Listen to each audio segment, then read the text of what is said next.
Hi, it's Congresswoman Jan Schakowsky again with my plans and pans. Let me tell you that my heart is still breaking at this moment on Thursday. While the violence back and forth between Gaza and Israel is still continuing, I was happy to get 138 Democratic members, that's more than half of the caucus, to sign a letter to the president asking him please to aggressively push now for a ceasefire. It appears that he has, and hopefully we're going to see today or at the latest tomorrow that there will be a ceasefire. It doesn't end the need for addressing these ongoing back and forth conflicts that flare up, and that we're going to have to deal with the underlying issues. But in the meantime, what we have to do is stop the immediate killing. So that's what I am looking for today or Friday, tomorrow.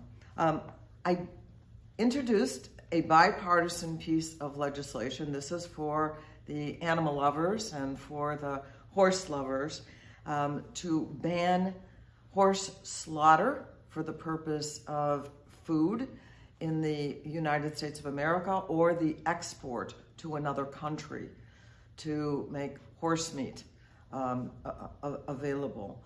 And so we have introduced it's called the SAFE Act, the Save America's Forgotten Equine, to make sure that wild horses, etc., aren't captured and then sold for the purpose of eating.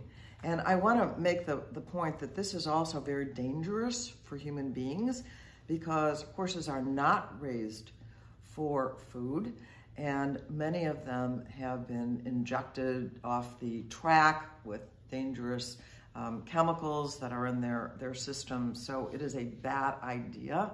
Not only for the horses, but also for the humans. So we are also fighting this week. I went to the floor very briefly to talk about the need for a January 6th commission. We need to get to the bottom of this. Not unlike the 9/11 commission that came up with a number of recommendations, I think it's very useful for us to understand what really happened, what were the forces behind it, and what can we do to avoid it in the future. 35 Republicans actually voted for that yesterday. It passed the House of Representatives. But even the leader, Kevin McCarthy, the leader of the Republicans, voted no. In fact, one of the members stood up and said that this was just another group visiting the Capitol of the United States. Well, there's video of him pushing back furniture to protect himself and others. And if that is a normal day at the Capitol, we're all in real trouble. And so having this commission should be a no-brainer for Republicans and Democrats. And I'm hoping that the senators will see that. And now that it's in the Senate, that we'll be able to vote for this January 6th commission. So this has been a very concerning week in terms of abortion rights in the United States of America and abroad. First of all, the Supreme Court accepted a Mississippi case where Mississippi voted to not allow abortions after 15 weeks. And this would be a serious change in Roe versus Wade, which of course deals with it on a basis of a trimester system, and would really change the way that we view the right that was established by Roe versus Wade. It's worse in other states. Texas, for example, the governor signed a bill that says as soon as there is a heartbeat, that an abortion would not be allowed. And So this is really a moment where I think women and anyone who supports the right to choose needs to be alerted and mobilized.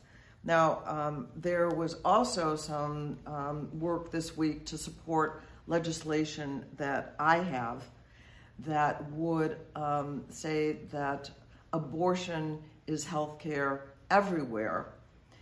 And that would require the repeal of the Helms Amendment. All of you have probably heard about the global gag rule, not allowing organizations, even those in countries where abortion is legal or they pay for those services themselves, or even give advice about where a woman might get an abortion, that the president has actually changed the Trump rule and gotten rid of the global gag rule, although we're still trying to pass legislation that would codify that.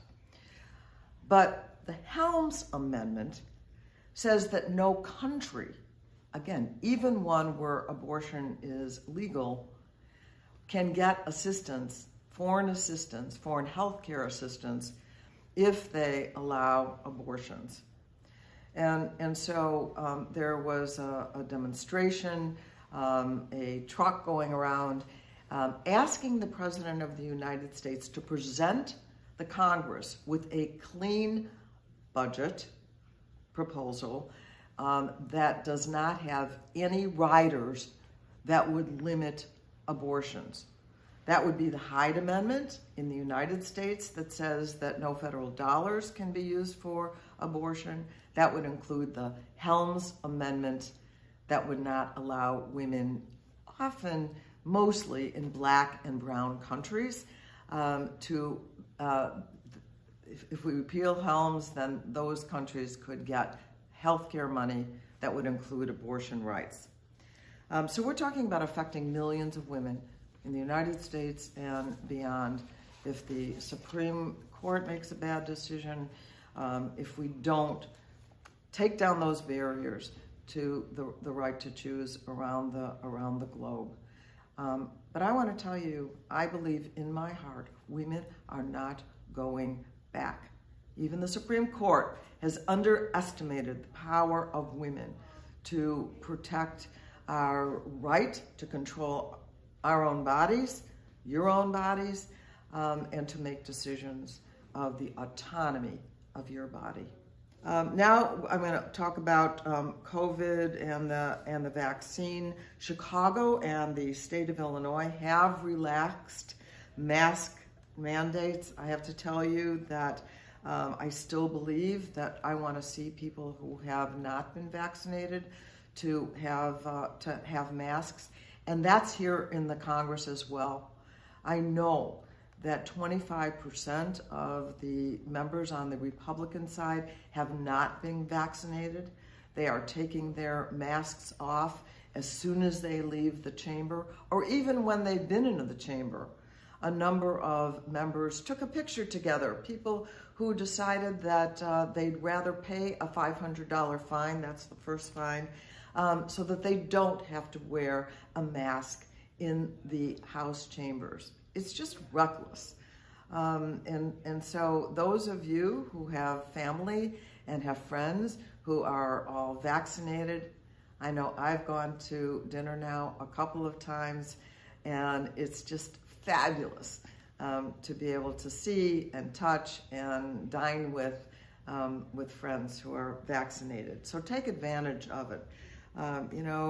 Sign up right now.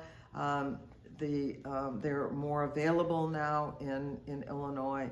So take the opportunity to deal with it. It now is available for children 12 and older. So don't forget about that. Cases are down, but they are not gone yet. And it's still true that most of the people who are dying still in hospitals are people who did not get the vaccine. So get the vaccine. That's really all I have for this week right now. And I appreciate your following me If you have suggestions, please let us know, and I'll try and cover your topic. Thanks so much. I'll see you next week. Thank you for watching my video. Make sure you subscribe to my YouTube channel and follow me on Instagram, Twitter, and Facebook, where my handle is @Jan Schakowsky.